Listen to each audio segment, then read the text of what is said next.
You're listening to You Would Think, the Philadelphia Flyers podcast. I'm your host, Kyle Collington, and joining me today, once again, it's the one and only Mr. Kevin Durso. How are you, buddy? Doing well. How are you? I'm doing okay. We're kind of in the dog days of summer, as it were, and there's really not a whole lot going on. So before we get into today's show, make sure to follow us on Twitter at YWT Podcast. Subscribe on YouTube. We're trying to grow there. Follow Kevin on Twitter too at Kevin_Durso. There's not a whole lot going on. So we get things like athletic articles about fan confidence and management. The big shout out to Dom Lucian over at the Athletic. It's a really fun article to read. I knew the Flyers weren't going to finish particularly high. And as I'm scrolling the list, I read the first 4 or 5 entries, and then I went, all right, where are the Flyers? And I went to scroll, and I scrolled, and I accidentally scrolled all the way to the bottom where the Flyers sat. So things are bad.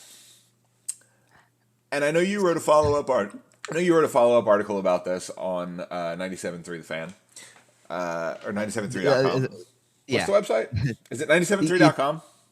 97.3ESPN.com. 97.3ESPN.com. The fan is the New York. Oh, right. Okay. Listen, it's been a while, but it's okay. You wrote a follow-up article. I've also written like 2 articles in a month and a half, so right. I get you. Well, we'll throw a link to it in the show notes anyway. You can check it out there. But Dom mentioned in the original article that this was bad, and so the best way to look at it too is because I didn't see it right away. I'm not sitting here during the course of whatever day this was. I mean, I see Dom's tweet is August 18th, like the morning of August 18th. So let me just go and find. Yeah, okay. So that was a Thursday. So on a Thursday morning, I'm not exactly sitting here browsing through Twitter trying to find something specific. Right. I wasn't really looking for anything. So obviously, the way that I saw it was. It started to spread. It was going, getting retweeted. All that. I know. I sent it to the group chat at some point. I think it was after. By that point, I had seen it because I think I had shared it. There's not been a whole lot going on in the group chat, so I can probably actually find the text. But yeah, you sent it right here. Yeah, Thursday at 11:19 a.m. Yeah. Okay, your time. So, but for me, by this point, it was noon. So it had been up about 2.5 hours. I retweeted Dom's tweet at 11:15 in the morning. So 10 about an hour before you sent it there. But the point being, so it came into it came into the feed one way or another, and all his tweets said, this is how Dom's tweet read to set up the whole story. NHL front office confidence rankings. The Avalanche Lightning model franchise. Flyers, not so much. So he already teed it up for Flyers fans. Now, by the way, you happened to capture it with, when you sent it to the group text, you sent the picture of the actual chart for the Flyers actual section. Yeah. Right. Now, the scorecard that displays in Dom's tweet is for Colorado, which whether that is – no, I don't remember. Was Colorado was number 1, right? Colorado was number 1. And as the defending Stanley Cup champions, you can't really argue it. Right. So that's what I was getting at. I don't know if he picked, he put that first to say, oh, they're first, so that's why their card is going to show up, or because even if they weren't first because it's fan voted. Not all fans are going to sit there and go, hey, you know what? I think Joe Sakic's really good at this, but not this. You know what I mean? There's fans out there that exist that still sit there and say, you know what? We just won the Stanley Cup, and yet I still don't think he's very good at. Well, they haven't won 3 in a row, so. I don't there are people out there that could sit there and say, I don't think Joe Sakic's very good at free agency. He drafts very well, and they develop players really well, but I don't think they sign. You know what I mean? There's somebody out there who could. And there's reading the article, the complaint that they did lodge, and Colorado Avalanche fans, for their credit, they're pretty self-aware that they have it pretty good. The one complaint that they did lodge is that there's a little bit of a hard time. They don't always hit on the depth picks. And, if that's what you're complaining about, you probably just won the Stanley Cup. So, and I see what you're talking about because, again, Colorado's charts right here on the tweet. Yep. So, everything is an A or better from the fan base. in terms of roster building's an A, cap management's an A minus, trading's an A plus, free agency's an A, vision's an A, the overall score's an A. Draft and development got a B and was 13th among fan bases. So even though like, and look, does that have something to do with the fact that after their two best players are both top 5 picks? I think has a lot to do with it. Well, and it gives you that perception that you don't develop people outside the first round. Is kind of where you're in the right direction. My thought was kind of, look, you can go back and look at Landeskog and McKinnon, and even, you know, I guess to a lesser extent Rantanen and Makar, because, and I'm going off of the Landeskog and McKinnon picks more because McKinnon was drafted in 2013. Right. Like, if you're taking this poll in 2022, people aren't looking at that as a draft and development case anymore. Right. That's more of a vision of building around the guy. So that's the vision part, not the, hey, by the way, of course we drafted that guy. I even think there's people who think that way with Makar at this point. Like, yeah, of course you drafted Makar and that's a great pick, but you know, you got to hit on a couple of others from those years beyond one. Oh, are you saying that like some picks could have been made differently in the top 5 of that 2017 draft? Wow, that's crazy. Well, it's beside that point. Like it's just in general. Like that's even that is 5 years ago. So it's like sitting here saying, you know what? Okay, a guy 5 years ago, maybe like that could be a very recency biased type of answer where it's like, sure. Hey, and guess what? They traded away a lot of their draft picks, the higher ones, obviously. So it's like they don't have higher picks to hit on. So maybe they're sitting there going, hey, you know what? It's been 5 years since we landed on, because I don't think even, you know, we can sit here and talk about this all we want to. I don't think people even think that Alex Newhook is as crazy good as those guys. Alex Newhook is very good. He is very good, but I think he's not in the stratosphere of your McKinnons, your Makar, you know what I mean? Sure. So that even then, it doesn't move the needle as much to say, he's another Makar pick. Like, I think they're looking for more than that. Alex Newhook would be a young, exciting, incredibly fun 2C if he was on the Philadelphia Flyers. But the Colorado Avalanche are so deep and so good that they're like, yeah, he's fine. Like, it's crazy to me. By the way, you mentioned all these A's for the Colorado Avalanche and the one B that Joe Sakic probably sits there going, Flyers, D- is across the board. The Philadelphia Flyers, in this fan survey, the Flyers are 31st or 32nd in every single of the metrics. Now, all of them. I want to bring building, cap management, trading, free agent, everything. Right. Now, I want to bring up something about this is from the Colorado scorecard more, okay? Because it's one thing to look, like, we could look at the Flyers thing, like, and this is the thing. There's 2 columns on each scorecard. One is how your own fan base voted for it, and one is how the public views you. In Colorado's case, fan base puts Colorado's drafting and development at a B, and it ranks 13th in the league, which is very average. You know, it's very smack in the middle of the league. The public, who obviously still considers Makar and McKinnon and all that stuff, like, yeah, you drafted, you developed, you got all these guys in there. Gave it a 4.3 out of 5, and it's second in the league. Ranked second in the league and with an A. Like, the public's perception of the way that Colorado is that everybody out there who isn't part of the Colorado fan base is saying, man, I wish my team was running like that, you know? I know we mentioned it when they won the Stanley Cup, but Steve Dangle getting retweeted by Cold Takes Exposed for the Joe Sakic tweet is still just the funniest thing to happen this offseason. It's funny, but to his credit, at least, he knew it was coming and owned it. Like, I said it. You know, you have to steer into the skid at that point. Right. I said it, but, you know, hey, you want a Stanley Cup. Yep.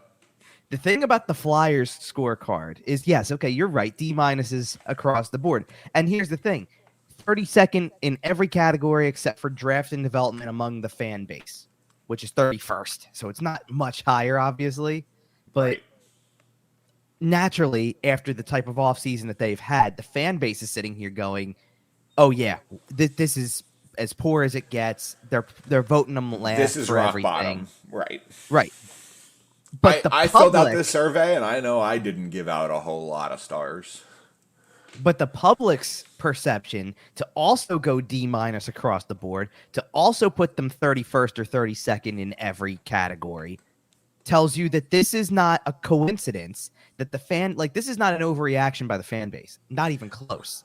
By the way, the teams that occupy the 32nd slot in those categories, the Flyers are 31 in, are the Chicago Blackhawks, Chicago who are 32 is in roster building and trading, and then the Vegas Golden Knights are 32 in cap management and draft and develop, who are both memes for those things. And they're the only team you're better than, Philly. The only team. Right. It's bad. This is pretty close. This is pretty close to rock bottom, because Dom even mentioned in the article, this wasn't a small sample size, right. They just, this is a couple angry fans, blah, blah, blah. The Flyers received the 4th most responses in the entire survey. Right, which I'm, for what it's worth, that's very significant, That's very significant to sit there and say, hey, listen, this is that many people come through on this thing. Like in other words, what that really 1,000 respondents. You know what that really says, to be honest? That says that the popularity of the franchise hasn't dwindled any to an extent. Like, that doesn't mean that, and there's a difference between... We still love the team, we're just mad. Right. There's a difference between confidence in who's running it and likability of the current team and the popularity of the franchise in terms of people who are out there that are sitting here going, I want to support this team. I like this team. This is who I root for. But... hey, this team sucks, or the way they handled it, this sucks. And this is a big, and when I shared it and all that type of stuff, I even said my tweet when I just retweeted the thing said Flyers ranking exactly where you would expect. And this is based on the fans' input, and now I shared, and this was Dom's line, this was Dom's line at the bottom of this. It was the very last line in the article, which I thought was the best line in the whole thing. The Flyers are what happens when a person super glues their hand to a wall because they think it'll help them climb. Now they're just stuck. Yep. That's a brilliance. It really is. It's incredible writing out of Dom, to be honest. I can't spell his last name, but I do want to give him all the credit in the world for some incredible writing. Yeah, but you don't have to say it, which is more than some people probably can say too. Lecision. Yeah, it's bad, and we know this. We know this. And I will say, you mentioned that the people are still here and they're still angry. This is people who are responding to a survey on The Athletic. So we are talking about the hardcore fan base, kind of the 1%, generally speaking. Right. I still do think that we will see apathy from a large percentage of the more casual fan base. I do still significantly expect to see ticket sales down. Okay, let's just go, and I grabbed for the article that I repurposed anyway, because look, it's no secret The Athletic's a subscription service. There's people who have it, people who don't. I'm kind of trying to explain the point.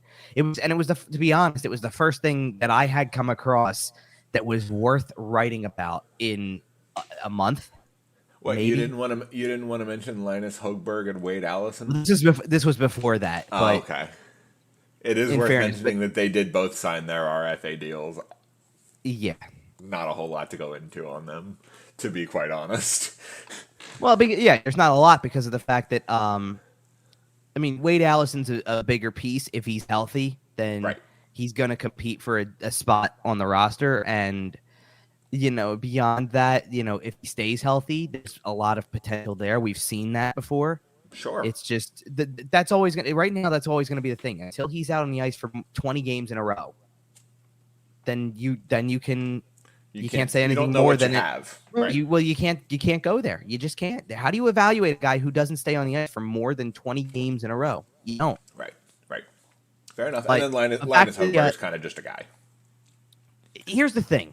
He is right now he is, but I would say this, the fact that they had to call him up for 5 games, I think it was last season, when they had nothing else, tells you that they at least have some confidence in his development.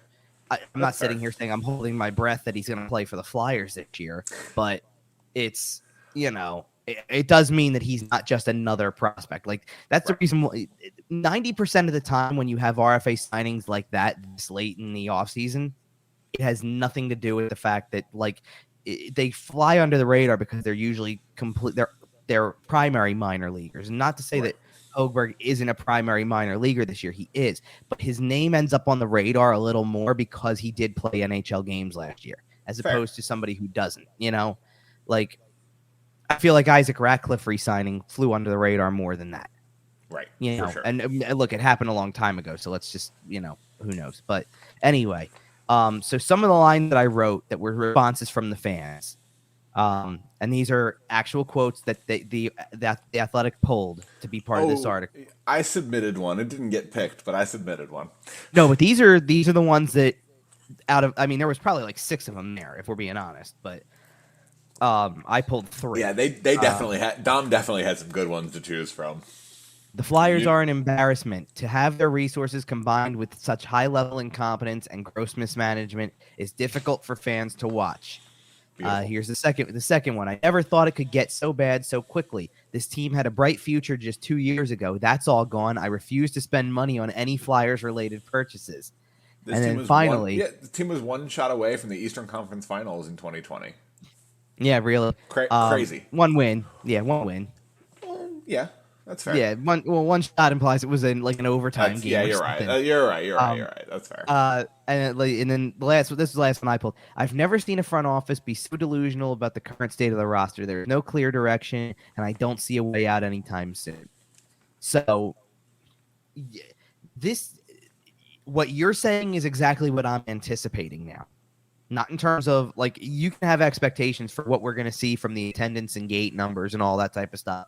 And I'm sure, I have my expectations as well, and it's relatively similar. I mean, they weren't selling out last year, not even close. This year, I'd love to see what happens when people, let's put it this way. And this should tell you all you need to know about the state of the franchise, at least not from my perspective, but I'm sure we all have people in our lives that are like this. I got a friend who's a Bruins fan. Okay. Who has already told me, now the Flyers only play the Bruins at home one time. Okay. I believe. Yeah, well, I mean, because they got the preseason home game, that's one.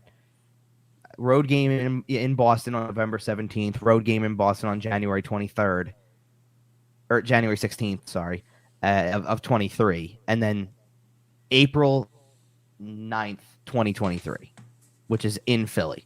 He's already told me, and I'm quoting him as close to verbatim as I can, I can't wait for the $10 tickets to that that late season game in April. And you know what? He might get in the lower bowl for 20. But that's the point. And he even said, I'll shell out the $30 if it's a really good seat because, and now shifting gears because I'm taking this from a Bruins fan's perspective, might be Bergeron's last year. We're saying that every year right now. I get it, but this was as close. Like, it was really a decision-making process this offseason. Yeah, he almost didn't come back. It feels like they're here for a one last run. Like, we got David Krejci back, and I think he signed for 2. But we got Bergeron back. Pasternak's on the last year of his deal. Right. Everything hinges on everything. Like, there's 3 players that not the entire future of it hinges on, but it's like, listen, they're going to fall even harder if the offseason is Bergeron retires, Krejci goes back to Czech Republic, and Pasternak ends up on another team. Right, or even if they re-sign him, they just blow all the cap, throw the big contract at him because, quite frankly, he deserves it, and kind of restructure your whole team. Well, yeah, but I would look. I think so, but they're in an interesting spot because of the fact that, like, you have it. I mean, look, I think they made a great decision with the coaching hire. I really do. Yeah. I think that bringing Jim Montgomery in is a good call. I think it's good for the play. I think it's because I think it's good for the players who I would call in-betweeners right now, not in terms of ability, in-betweeners in terms of they're not the veteran core, but they're not exactly rookies. Like, right. I sit there, like, I think that Jim Montgomery is great for Charlie. Core. It's great for Charlie McAvoy, but it's great for a Jake DeBrusk too, who now kind of like is back on board and goes, okay, yeah, I'm in. I think he's great for that type of guy, but is Bergeron playing more than 1 year, which I don't know, and I believe he's 37. Which, like, come on, is it kismet to sit there and it's a say good year to number go. 37's last year is age 37? Like, it just lines up, and then you've got the whole, Krejci might as well just like Krejci might go right back to Czech Republic again in another year. Yeah, They obviously they're kind of trying to run it back with the old guard here. Remember when the Blackhawks traded for Andrew Saad and they brought somebody else back too, and they like got a couple of the pieces from that 2010 run and kind of brought them back for that 2015 run. It kind of feels like that. Was that like Brian Bickle too was part of that or something? Yeah, it was Bickle and Saad, and I feel like there was somebody else, but I can't remember it right now. It wasn't Troy Brower, was it? It might have been. But that's the name that came into my head. I think the 10-13 group, and it's like, yeah. Would you really be surprised if we hear rumors about Tuukka Rask in January or February again? Like, I know he said he's done. I know he's been gone. I know. But if Jeremy Swayman doesn't look good through November, do you call Tuukka and tell him to start working out? They might try. I'll say that. And I don't think he would for anybody but the Boston Bruins. Well, that's fair. Here's the thing. I'm trying to answer it from the way you phrase the question to start with, as opposed to, because you wouldn't be surprised. Would you be surprised if Zdeno Chara came out of retirement in February and played for this team down the stretch? Like, okay, so two different questions with two different answers. Then, fair. yes, I would be surprised if Tuukka Rask came out of retirement because only because I think that's a been there, done that thing. I think he tried. I think it wasn't that good. I think that's fair. Look, the dude seemed like he had a great time at his wedding this offseason because of the fact that it's like, yeah, you know what? I had a great run. I'm riding off into the sunset, and he was an elite goalie for a decade. Absolutely. And if he is happy, I certainly wish him the best. Absolutely. Right. Chara, on the other hand, that's interesting. I don't know if I would be surprised because has he said that he's retired? Hey, Zdeno. He's not on a team. Hey, Zdeno, would you like to play 4 minutes a night for the last 15 games of the regular season and then murder everyone in the playoffs? Because that's what he does, and that's what he would do, and it would be effective, and they would beat Toronto in the first round. I don't know. Well, okay. All right, that was fun. Right. I don't know how effective it would be. I mean, the dude's kind of fallen off big time in the last couple of years. Like, you notice I said 4 minutes a night. Yes, you did. That's true. But you know what? I'm sure that. If I recall correctly, Charlie McAvoy said he loved playing on the same team as him. Not necessarily on the ice with him, but on the same. He loved being in the locker room with Big Z. Yeah. And okay. Another thing I'm gonna say here, and they may or may not be related statements. I think there's a real chance Charlie McAvoy's your next captain whenever Patrice Bergeron goes.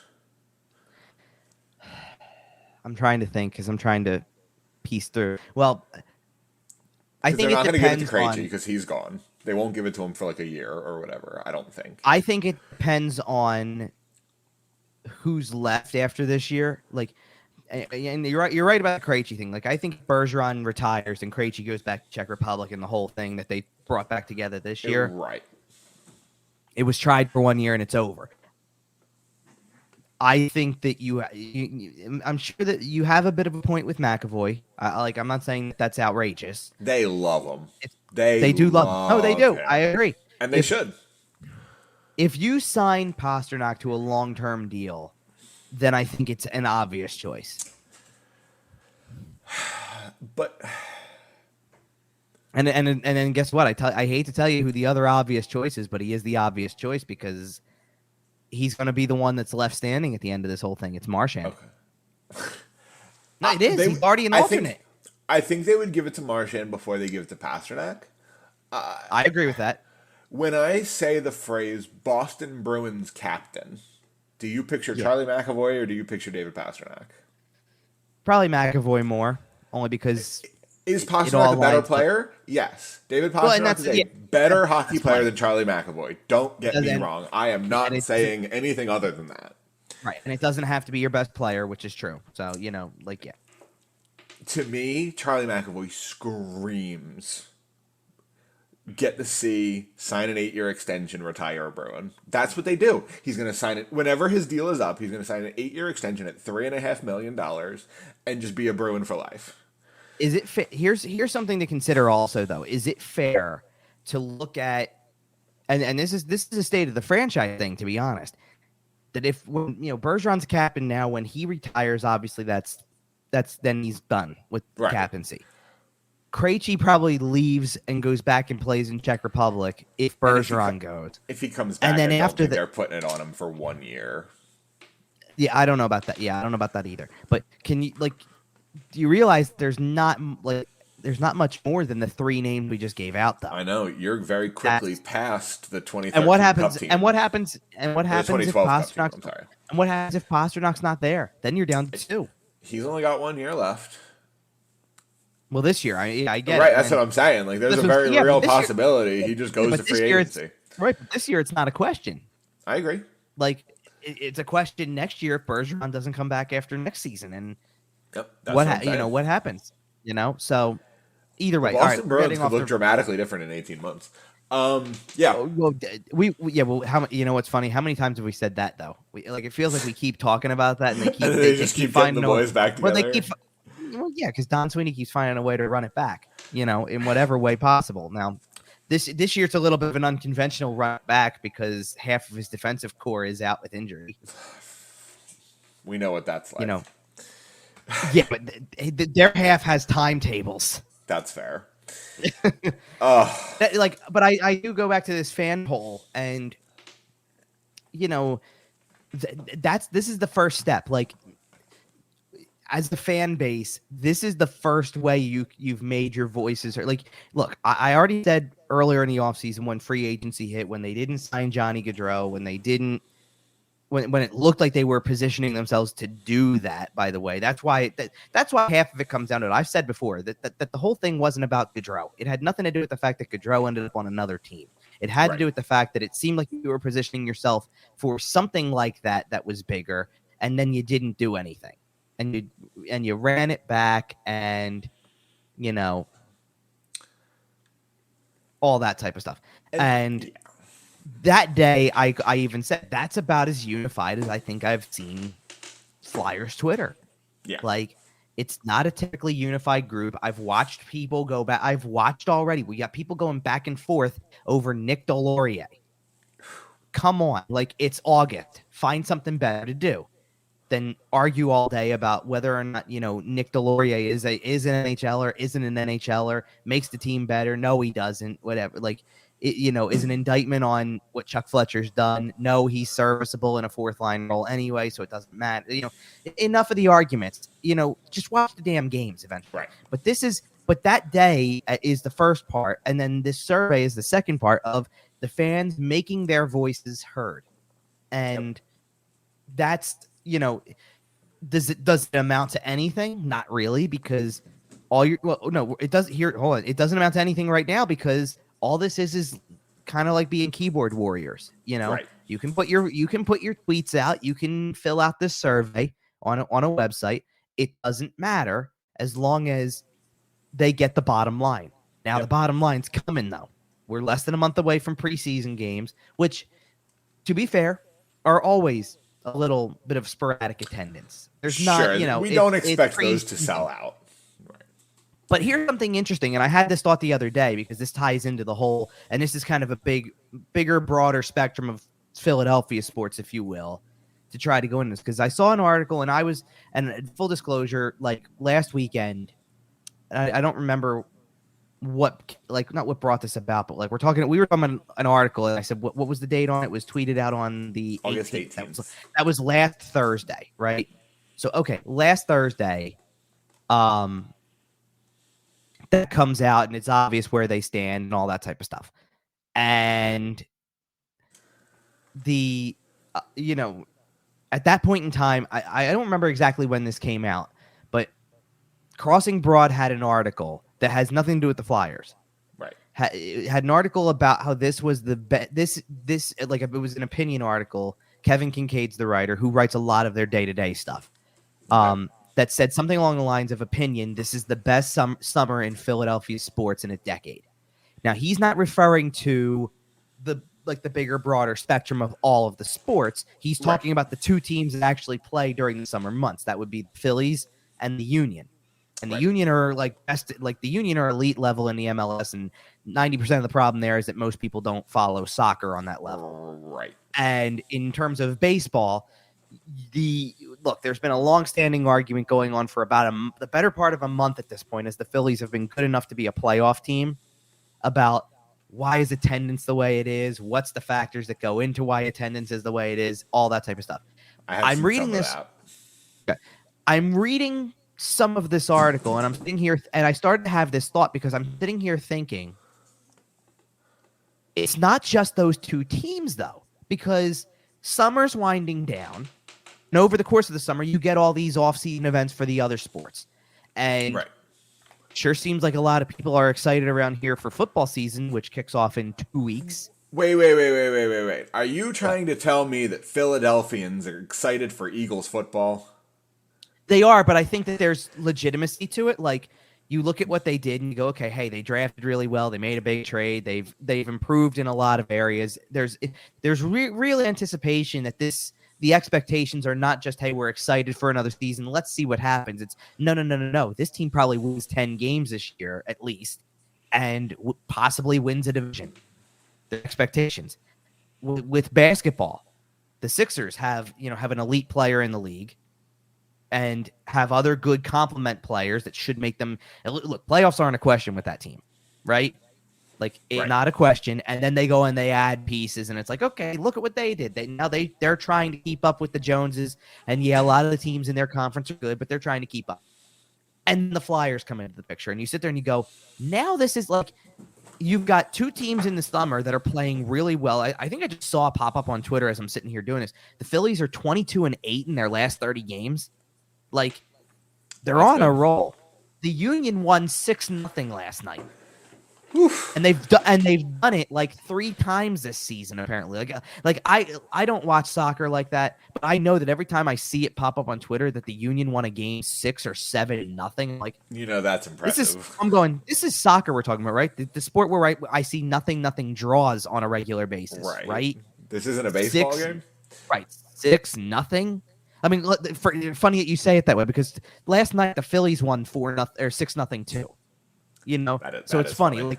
Like 6-0 baseball game. Yeah, I kind of get it. 6-0 soccer game. I'm going, whoa, okay. So you see that level. Football season always brings it out. There's going to be anticipation for basketball season because teams, every year it's about, will the team get farther than they did before? Right now, the Sixers are the Colorado Avalanche. Right. They can't. Right. You know what I mean? But it's anticipation. I don't know a whole lot about the NBA. If you've listened to this show since day one, you remember 7 or 6 No, and seconds. and guess what? This is the ESPN station coming out in me, because this is I got 90%, like, and for good reason, by the way. 90% of the conversation is those 3 sports, because of the fact that, unless they're not the ones. They're not talking about the Union either, though, for what it's worth. Like, that I catch from, like, hey, I saw the tweet that said the score of the game, or I read an article like this. But they're the only team. Like, I actually sit there and I go, that opinion is not horrible.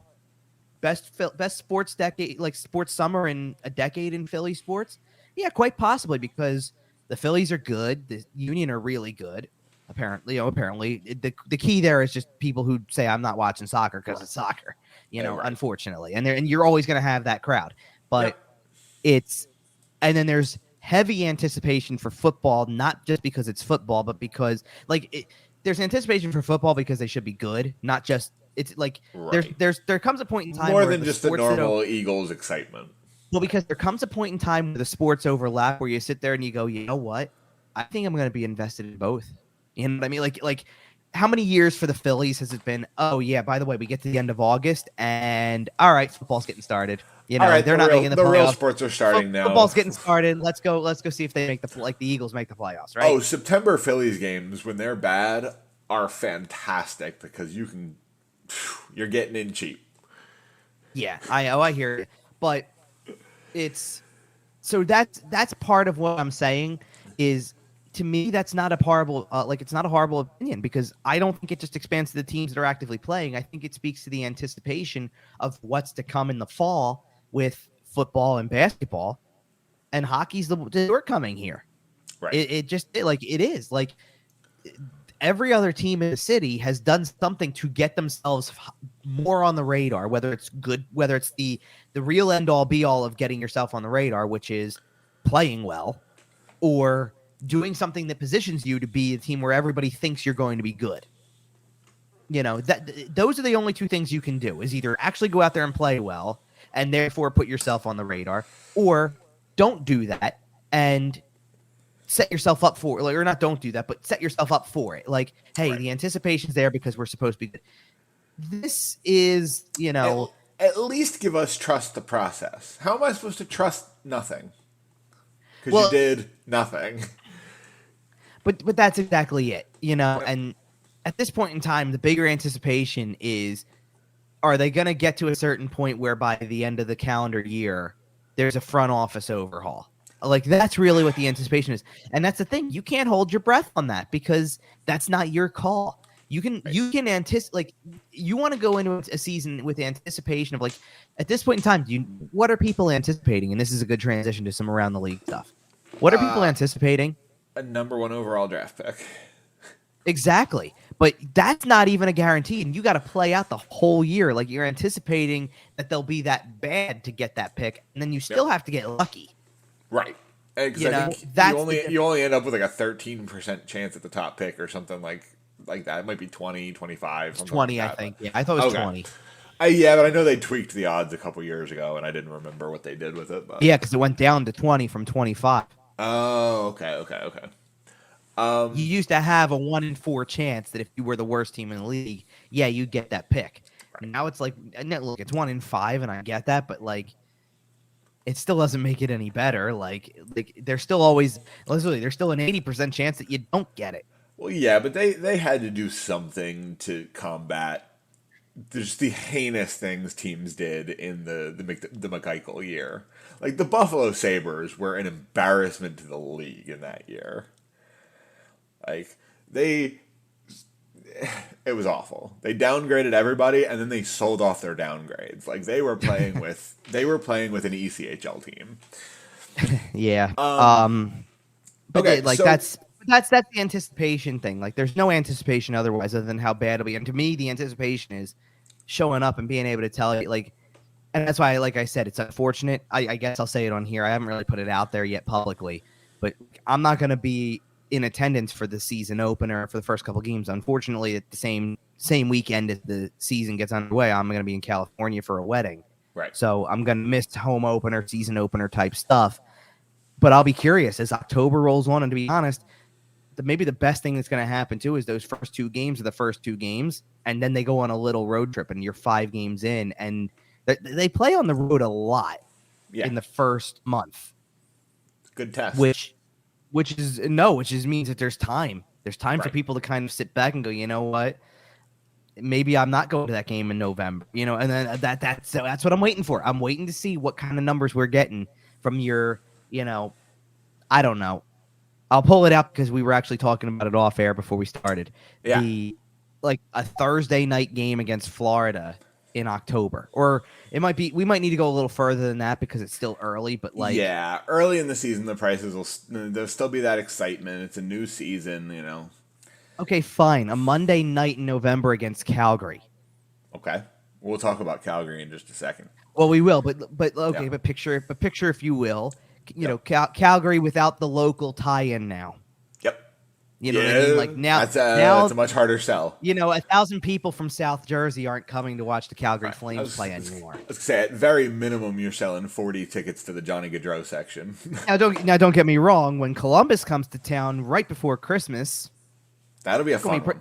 That'll be a pretty packed building, I would imagine, on a Tuesday night in December. Johnny Gaudreau being in Columbus might put a little bit of fire in that rivalry long term. Being in the same division doesn't hurt. Yeah. Right, and I think the combination of those things, that's what I'm saying. Well, you're right about that, and Tony D'Angelo is kind of a part of this too, because when you take enough guys, here's why. Because now that Gaudreau's playing in Columbus, Eric Robinson plays for Columbus, Tony D'Angelo plays for the Flyers, you're like, you know what? These are a bunch of guys that grew up together. Right. They all are from the same general area. So games could have a little pop to them. Right. Like you've got some familiarity and some very long-term history, like guys going way back here. Think about a playoff series between the two. Okay, not this year. Not this year. I guess I'll think about one in 2026 or something. Let's go to the most natural around the NHL tie-in here, which was World Juniors were going on. Now, I will give full disclosure here. I did not really get to watch much of it live. Oh, and this explains why. This is where I was going with that Phillies tie-in. That's what I was trying to get at, because World Juniors, the gold medal game was last Saturday or Sunday. I think it was Saturday night, right? I think so, yeah. I think it was, yeah. Okay, because my wife and I were at the Phillies game in the afternoon, which was only because we actually didn't buy tickets for it. It was a rain out from May, so we had the tickets for like 3.5 months before they. Right. Well, we kept them. It was through the school that she teaches at, and it was like, okay, we'll just hold on to them and we'll see. Like honestly, and for the 2 weeks leading up to the game, we went back and forth on whether we were even going to make it to the game, because it was like, oh, is this, we had already, her ticket was like free or something. I think to get me in with a ticket in the same section, it was like $10-15.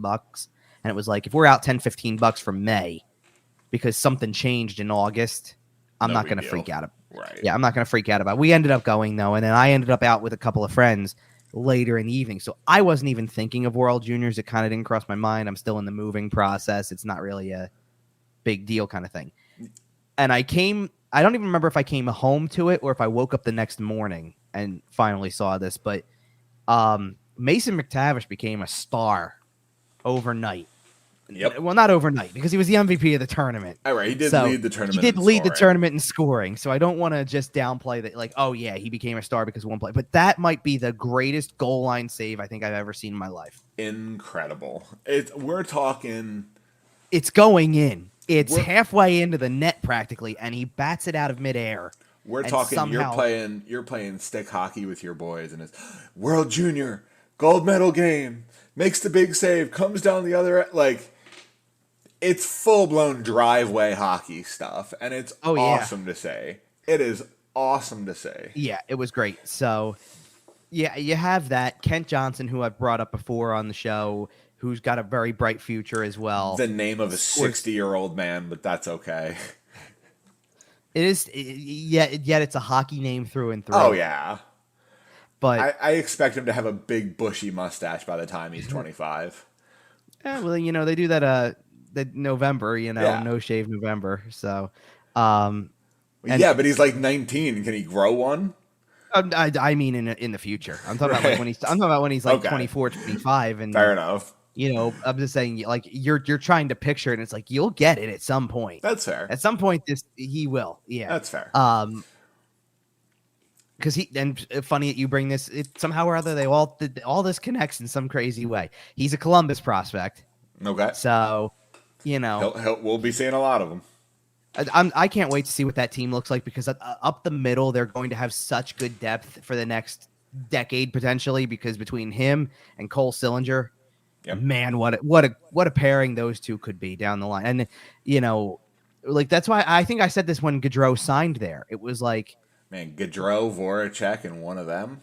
Well, Gaudreau, Voracek, Line now, like for 4 years, it's like they've got wingers who can put the puck in the net. Well, Voracek's obviously a good setup guy. He's we know that, fantastic setup guy. But Line and Gaudreau can score, and then you sit there and you go. The only question, like I even said, I don't know if they're playing those two up the middle at 19 and like at 19, 20 years old, like both of them are. So what? Their top line center at the moment is Jack Roslovic, I guess, because that's the only guy I can think of. But it's like, honestly, with wingers like that, you'll get a center at some point. Maybe not this year, but those guys will grow. You'll get a center at some point. Like, you'll be able to find somebody to play down the middle. I mean, look, I think Boone Jenner can play center too to an extent, so maybe you throw him in there, but that's a little bit more of a stretch to me. It's like Roslovic's a natural center, and then you got these two and look, maybe I'm not thinking too crazy here. Maybe they think Sillinger's ready to just jump into the top line role. He did Honestly, play in the league. He looks really good. He did play in the league for a year at least, Yep. so it's not like it's outrageous to say, okay, you know what? You have the experience now. You know what it's like. We can't do it. You might not be able to do that with Johnson. You might not. It's just too early. But fair. But still, and then and obviously we've talked about how their power play would look because Werenski's going to be the quarterback. Right. So, do you know off the top of your head, do Gaudreau and Line shoot from the same side?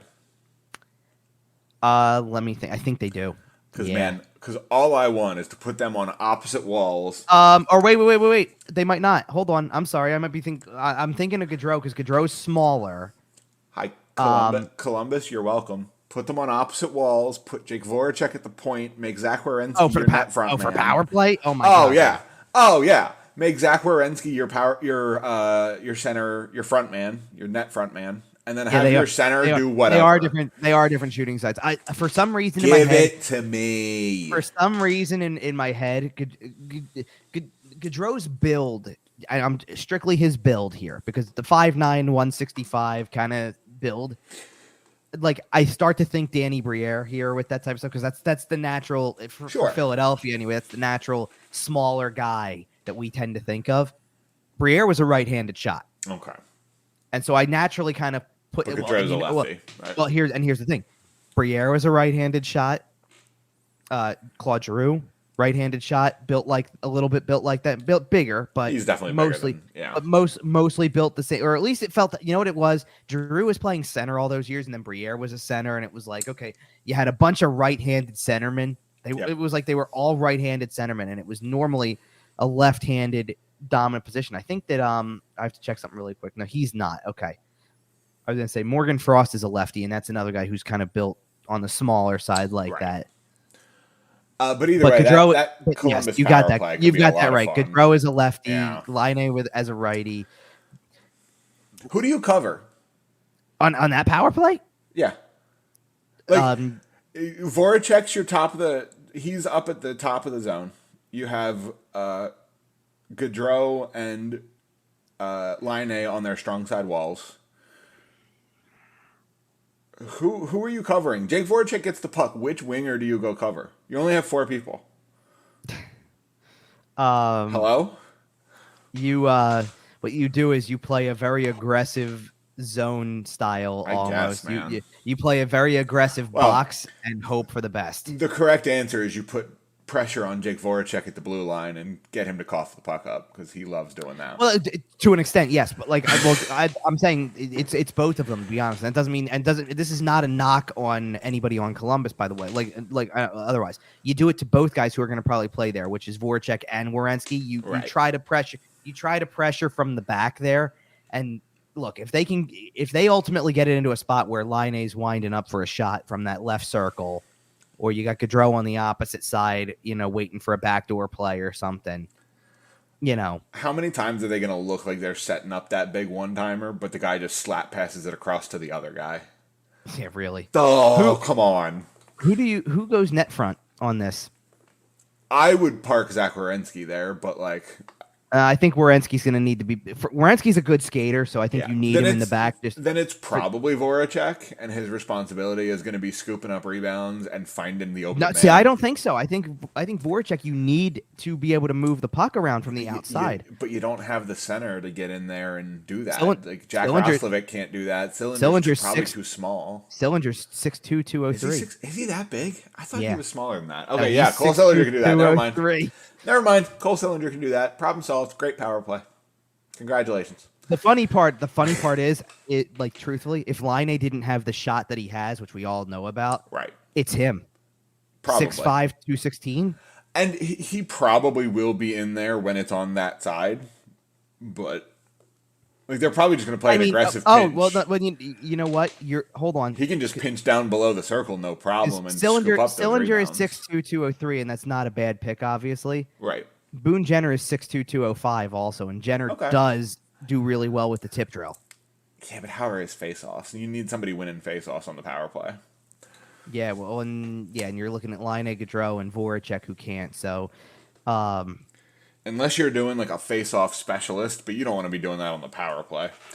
And like here's the thing, Johnson could do it from a size perspective. Like he's 6'1", so it's not. He might, and he's also probably still growing, quite frankly. Yeah, but I'm saying 6'1", like there's not a huge difference between the 6'1" guys and 6'2" guys, obviously. But he's only 167.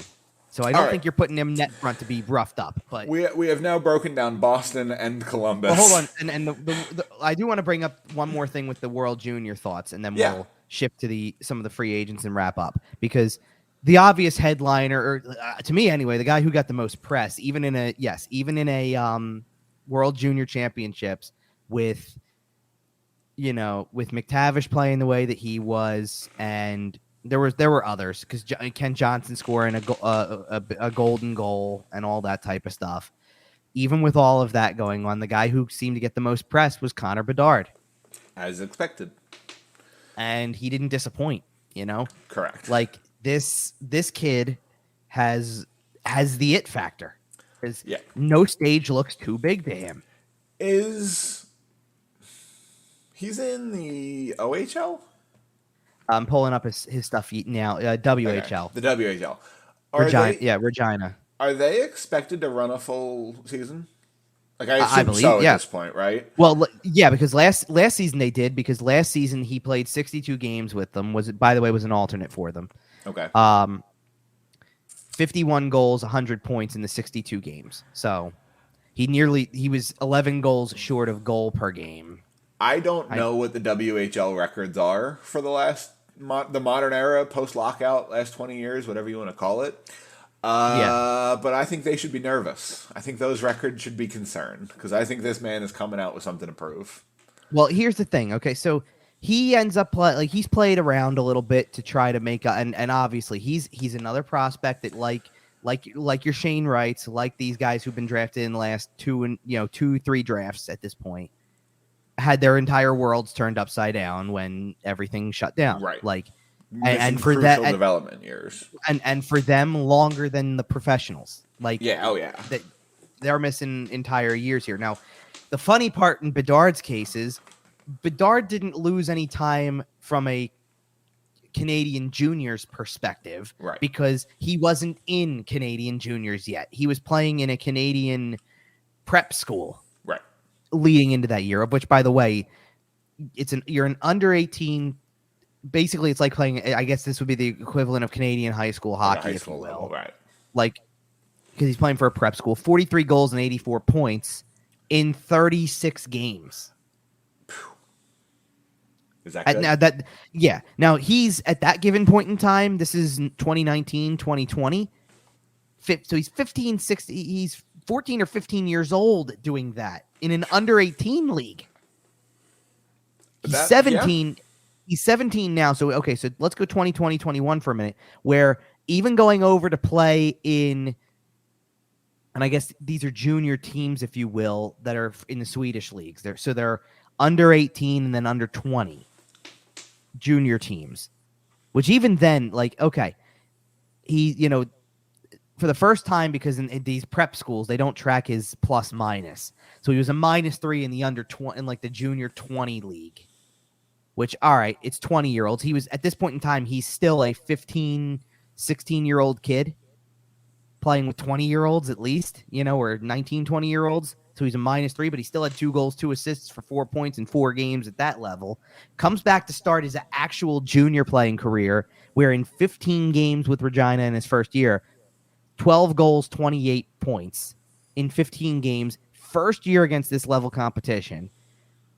Goes and plays for the under 18 World Junior team.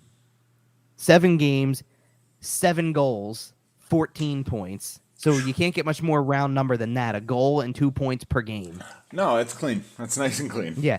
And then I just gave you last year's numbers. He was the captain of the under 18 World Junior team for Canada, where they play 4 games and he scores 6 goals, 7 points. And then at this particular tournament, this time around, as a 17-year-old. Now, I don't remember, is this just the games this particular year in the summer, or does this include, did they keep stats from what they got started before they shut it down? I believe they threw all that out. The only reason I'm saying is because I don't recall. Oh, okay, maybe not then, because they had a lot of high-scoring games, so this probably is true then, because McTavish had 8 goals and 17 points in the 7 games. So that sounds about right now. Never mind. I was going to say, Canada always comes in and just dummies a bunch of teams. So. Now, in fairness, by the way, Bedard is playing on a team with, and I'll just throw out some names that I know I recognize as guys who went pretty high. Like Tyson Forrester was the Flyers' first-round pick in 2020. Yep. So he was a first-rounder, right? So is Ridley Gregg, if I remember correctly. Yep. He might have been early second round. No, Ridley Gregg was definitely a first-rounder. Oh, was he? I remember. Okay. Yes. Oh, yes. Okay. That was the year Ottawa had 3 first-rounders, and he was their last one. Right. Okay, it was late first. So there's a lot of guys like that. Playing right alongside names like Kent Johnson and all that, and McTavish and stuff like that. 5th ranked on the team in points. 7 games, 4 goals, 8 points. Oof. Think he lived up to, and these aren't just like nothing goals, by the way. He's scoring like highlight reel level stuff, and he's 17, not drafted. Everybody knows he's the prize. Like, crazy. Yep. So speaking of the prize, let's move to free agency, where the big prize of free agency has finally actually signed. One of them, yes. I would say he was the big one from a forward perspective. I think Gaudreau still was the name, the bigger name. That's fair. But that's a little different because I think everyone knew that he was going to sign one of 2 or 3 places kind of right away, and then Columbus came out of the blue. But I mean, Kadri was a little. It was a little more wide open, and he made it. I think it was fairly known that he was interested in returning to Colorado. And if they could make it work, yeah. Right. And either Colorado couldn't or wasn't willing to move the necessary pieces to make the room for Kadri. So instead, he signed with the Calgary Flames. And it's a 7-year deal at $7 million per year. And Nazem's getting paid. Good for him.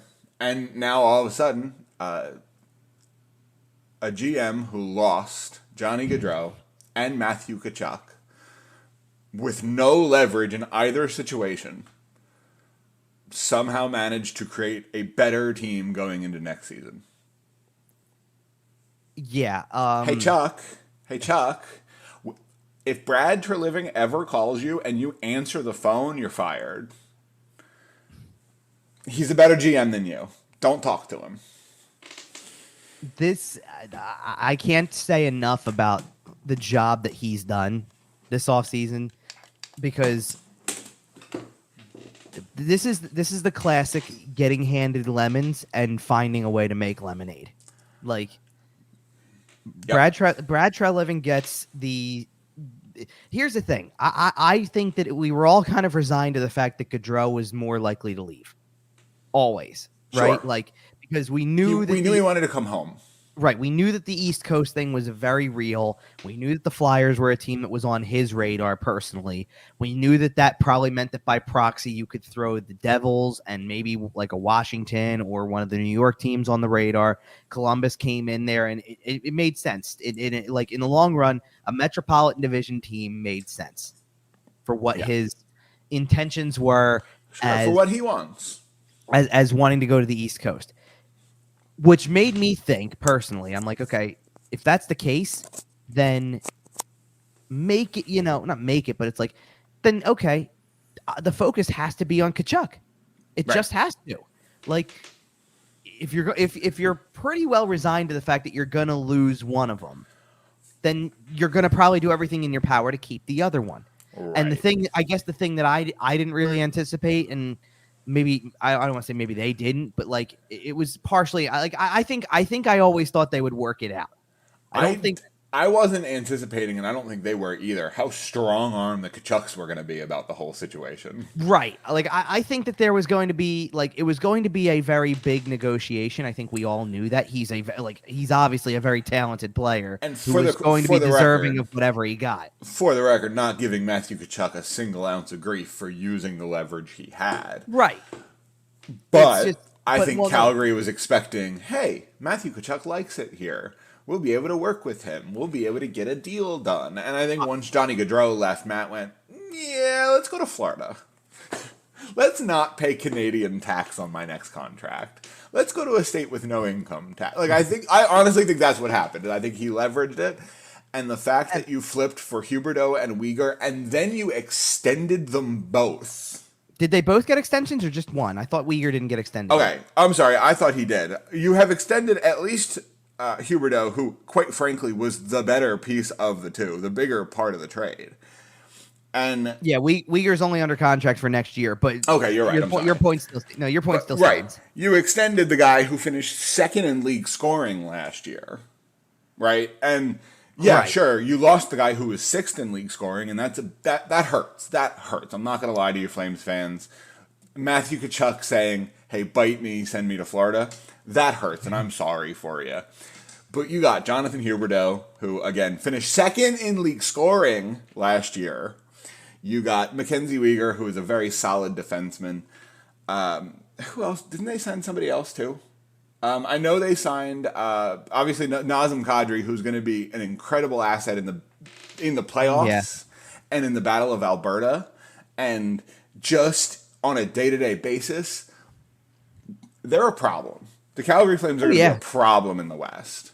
I think they're a better team than they were last year.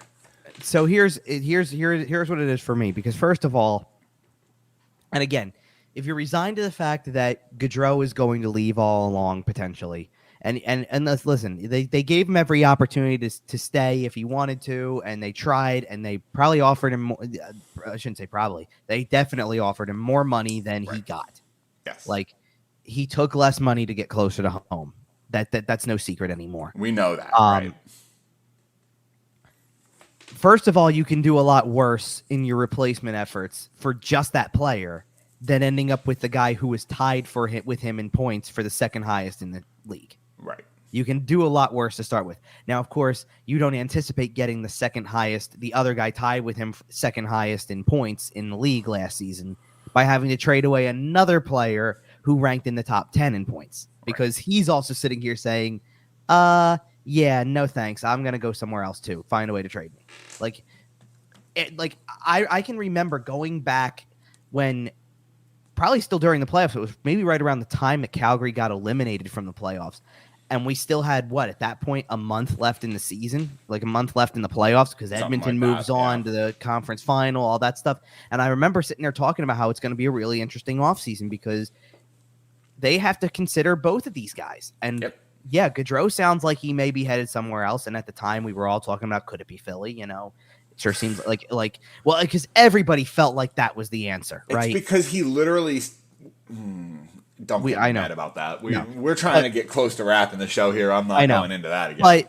But it started with that, and it goes to, you still had to factor in, what about Tkachuk? Like, he was really the X factor. He was really the X factor, the whole thing. Like, if you could. Well, he's got the last name Tkachuk. Of course he is. Well, but you could resign yourself to the fact that Gaudreau wasn't coming back if you kind of felt like, okay, you know what though, they're going to put all their eggs. We got Tkachuk, and you almost could understand it. Okay, they're going to put all their eggs in the basket of the 24-year-old, not the 29-year-old, the bigger guy. Say on him.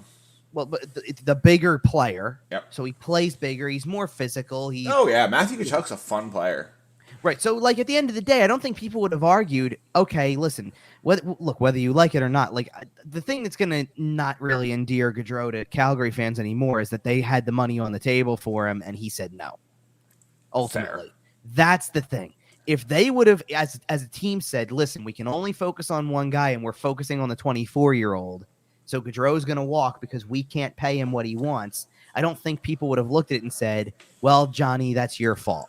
The guy was second in points last year. You knew he was going to get paid, and they're saying we're choosing. Brad Treliving did come out and say that they were trying to sign Gaudreau. They came out and said they offered it to him. They said they were heartbroken when he informed them he wasn't staying. Like, they put their best foot forward when it came to keeping Johnny Gaudreau. He simply wanted to come home. Right. So then the Tkachuk trade's got to happen. You can do a lot worse than moving a guy for two players who helps. I still stand by the fact that I think that the bigger player in all of this is Weegar. in that trade because now defensively you got a piece. You just lock them up defensively. Well, because I don't like I sit there and I go, okay, Florida's great. Florida's got Matthew Tkachuk and Alexander Barkov, and that's wonderful. Who outside of Aaron Ekblad, who's defending? Radko Gudas, baby. Well, but that's kind of what I'm saying. Like, I'm sorry, you hurt your defensive value next year. I don't feel like you replaced it. You didn't. It's if your answer to that is okay, we have to trade Mackenzie Weegar to make this deal to get a Matthew Tkachuk, but we re-signed Ben Sherratt to do like around it. Then okay, I level with you. I sit there and I say, okay, I understand some of it. They didn't re-sign anybody they acquired. Right. They all walked, and then you end up with Tkachuk and lose Huberdeau in the process. And no, by the way, Uyghur's got to go in that deal too. And you have no draft picks in the first round for the next 3 years. Yeah, like, you're starting to look rough. Yeah, you're starting to look rough. They're starting to scramble a little bit. Like there might be a honeymoon phase where Tkachuk's there, and it's like, okay, yeah, this is fun, Tkachuk and Barkov, and it's fun, and you got guys. But if somebody goes down with an injury and you don't have anything to back it up, you know what I mean? Like, and you have no future prospects because all of your picks are, pretty much all your first rounders are essentially gone. Right. That's going to be a rough look. So that's the first part of making lemonade out of lemons is if you got to trade Matthew Tkachuk, you can do a lot worse than getting Jonathan Huberdeau and Mackenzie Weegar to start with. And then the thing that's funny is Huberdeau comes over and essentially becomes the Gaudreau replacement kind of because that's more of his style. Right. So you're still maybe lacking some sandpaper there, right? Just go get Nazem Kadri. Right. Would you like some sandpaper? And Huberdeau's bigger, obviously, than Gaudreau is. So you're not losing size there either. I think there was, call me crazy for this. I think that there's an emphasis on, we need physicality to counter Edmonton. So I think the Battle of Alberta thing is very real with Kadri because it's I agree. Listen, we need to counter that. There's got to be a better way to do that than having, just leaning on Gaudreau, Lindholm, Tkachuk. Oh, right. That team is loaded now. That team is still just as loaded as they were. Like you said, maybe better. Yeah, I think they're better. Bouncing around the rest of the league real quick. Philip Zadina signed a 3-year extension to stay in Detroit.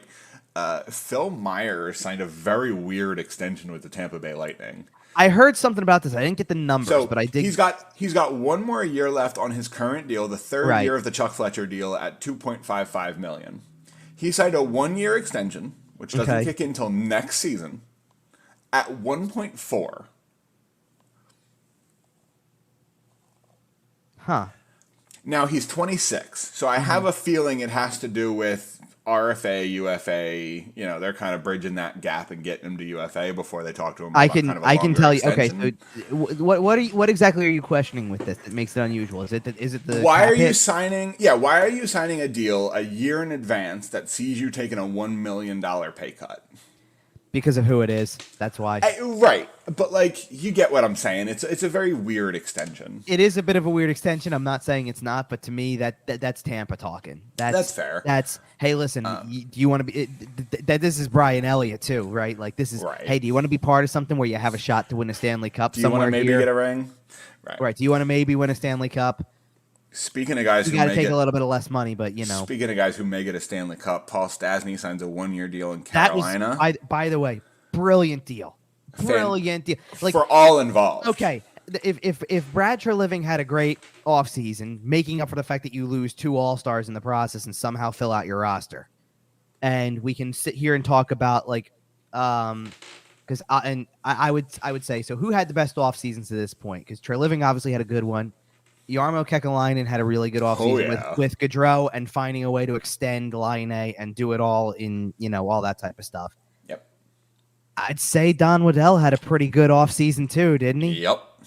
He is right up there. Like that move is, especially after the Pacioretty news came out. Listen, and you're not going to have him. You can do worse. Any offseason where you can cut a cancer out of your locker room is a good offseason. But nonetheless, I'm sitting here like the news on Pacioretty, which seemed to be but seemed to be exactly what this is the counter to. Like, the guy's going to be out for how many months? All right, what do we do? slide Paul Stastny right in there. Stastny's out there. Let's go get him. Yes. What a great deal. Absolutely. And then the other deal I wanted to mention is Phil Kessel signed a 1-year, $1.5 million deal with the Vegas Golden Knights. This puppy totally caught me off guard. Yeah. And have you seen the scheduling implications? No, I didn't get all of this. I just saw that he signed the deal. I really didn't read much into it. It was a bit of a busy week. He can tie the Ironman record against Toronto. Oh, okay. I didn't realize this. Okay, now I know what you mean. I thought you meant there was stuff in the contract. Okay, you're talking about looking at Vegas' schedule. He can tie the Ironman record against Toronto.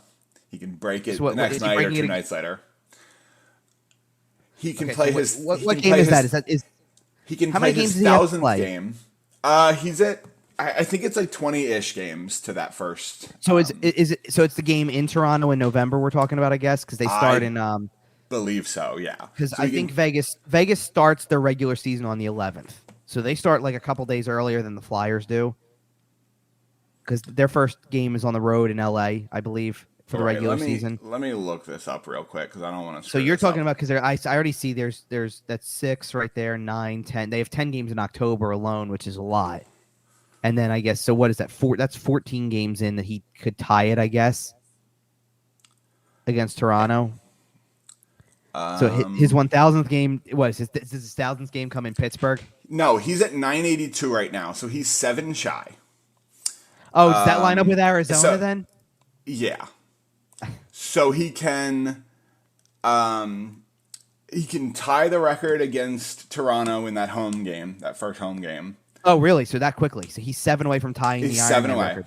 And so he'll break it in San Jose. Yes, and then he will play, assuming all goes well, knock on wood, good luck, Phil. So 1,000 is the home game against Arizona. How cool is that? I wonder if he looked at the schedule and went, who can I sign with? Because listen, Phil Kessel is aware of how the internet perceives him. Let's put it that way. I wouldn't be surprised if he signed somewhere for the memes. So so here, and this is the funny part. I saw it come through, and I sit there and I go, okay, first of all, I sit there and go, I don't know how much better he makes Vegas. Grand scheme of things. Like, I think he helps significantly. I don't think they're gonna be as good this year as. Well, that's what I mean. Yeah. Like I'm not talking about like. I think he might actually be significantly helpful. He might be helpful to whatever they achieve. I just don't know how much they're going to achieve. I mean, look, the big news already happened, and I think we were able to talk about it on last 2 weeks ago, last show, when, you don't have a goalie right now. I mean, you do, but like, how long is that going to hold up before we start to see, the cracks in the foundation, Yeah, I wonder if they make a move. Just trade back for Marc-Andre Fleury. Which, by the way, like, it's funny. You mentioned that to tie it all back, that fan poll, that survey. Yeah. Vegas was one of the teams that was getting very low rankings in certain areas there. This is why, because after they're burning bridges. Well, no, it's just I think it has to do with the fact that, like, listen, you almost hit the peak in the first season you existed. And then after that, it was, okay, you're still in it. Like year 3, they were in a conference. The dragon. But no, year 3, they were in the conference final. Year 2, they probably had another run like that in them, if not for the major penalty that, like, oh, look, we all know the major penalty. Right, if not for the major penalty. But or then after that, you can play a proper penalty kill for 5 minutes. Whatever, anyway. But then the years since that conference final where they got knocked out, that was the year, by Dallas, I guess. Yeah. So they barely missed making another Stanley Cup final. They were there again the following year, playing in the weird bubble year, not bubble year, but the weird divisional line year, where they're in the playoffs making a late run. And since then, it's kind of really gone downhill. Now, granted, I don't want to take away from the fact that they're going to get a full year of Eichel out of this. We'll see what that does. Well, they're going to get a full year of Eichel and Stone. Hopefully. Yeah, and I hope that does something for them. Like, and you do still have Pietrangelo and Shea Theodore. Like, you do still have talent on the back end. Let's be real. Like, if we're tapering expectations for them or wondering how good they'll be, we're not sitting here saying they're entering the Bedard sweepstakes either. We're sitting here saying they're. I think we're sitting here saying the Pacific is wide open. They might make Very the much playoffs, so. and I don't think anyone would be surprised. But I don't think they're going to be the dominant President's Trophy contending team that they were a couple of years ago. Because one of the keys to this also is that if you're looking at the Pacific, you know, Edmonton's going to be good. We know this because Edmonton should be. Calgary's going to be good. Here's the thing. I think that we had questions about Calgary, knowing what that they were going to go through, and now we think they're better. Like Brad Treliving has answered those questions spectacularly. Like, I don't know if this is necessarily a hot take, but this is a fair prediction that I'll stand by on August 28th for you. I think Calgary wins the division again. I think that is a completely fair prediction. I think they win the division again. I think Edmonton is still your 2. They're good. They're not going to win the division, though. And then you're right, because then from there, so is Vegas better than LA or Anaheim or Vancouver? That's the question. And better than how many of them is more than right. That's what I'm saying. Like, I don't know what to expect from half of those teams. Anaheim could be way better this year. Anaheim is, you know, who knows? You know, Anaheim is continuing to be that younger team that they're going to continue to bring guys in. Is that, you know, right? Does that do something here? You know, and we'll see. And it's, you know, it's not lost on me the guys that are on that roster. Right. And you know, Vegas's strategy has been win now. It doesn't matter what we trade away. And it's starting to catch up to you. Like at a certain point, you just have no prospect pool and your guys get old. Like it's just how the league works. Right. And like, and by the way, like I said, it's not lost on me. The Anaheim discussion is not lost on me who they have like younger guy wise. Trevor Zegras is the cover athlete of the NHL game this year. One of them with Sarah Nurse, which is really cool, by the way. Absolutely. And oh, by the way, we were already talking about the leading scorer who had one of the greatest defensive plays I've seen in a hockey game in World Juniors, who is a Ducks prospect who I think is going to make the team this year. Yeah. Yep. So he's gonna. So let's see: Zegras, Terry, McTavish. They're very high on Mason McTavish, but you know, and back end Drysdale. Who else was who is the other prospect that they have back there that I'm thinking of? Or isn't there another one beyond Drysdale? Remember. I mean, they signed Klingberg, which is pretty significant. They've got Shattenkirk. I mean, like they've got players. And then, oh, by the way, at the forward position, beyond the younger guys I talked about, Strome, Silverberg, Vetrano, Adam Henrique is still a decent player. Like it's a solid player. Like, yeah, you got a team there. You've got a team, you know, and all right. That's a great place to get out. Apparently today was Boston, Columbus, and Boston, Calgary, Columbus, and Anaheim. But I guess we'll break down more teams in a couple of weeks. It will be another summer show. I love how it didn't have a rhyme or reason to it. Though. We just ended up on certain players and then talked about them. Absolutely. And, you know, that's how these summer shows go. We kind of get some flow of consciousness stuff going on. I think you can thank the reason we ended up on half of those teams is you can thank the fan survey thing. True. That is fair. Because we started looking at other teams, and next thing you know, you throw out a GM's name, and you go, yeah, that guy did really well. And it was, you know what it was, too? It was World Juniors with certain prospects, because that's how we got on Columbus with, hey, yeah, look, one of their kids scored the golden goal in the World Juniors. We got on the Ducks because one of theirs was the best player in the tournament. And I'm sure in the next show we'll find something else and we'll start talking about other teams. But that's going to do it for this week's edition. We only have one. We only have one more of these, by the way. Like by the time we do, we're going to do one more show, and then after that, you're going to be in preseason mode. Yeah. Now, a little scheduling note that we did talk about a little bit pre-production here is that we will be sticking with the every other week thing, probably up until Thanksgiving, just because of some scheduling stuff we both have going on in September. I already hinted at one of them. So we do appreciate you sticking with us and coming back every other week. You can subscribe to our YouTube channel. We're over there, you would think. We'll pop right up.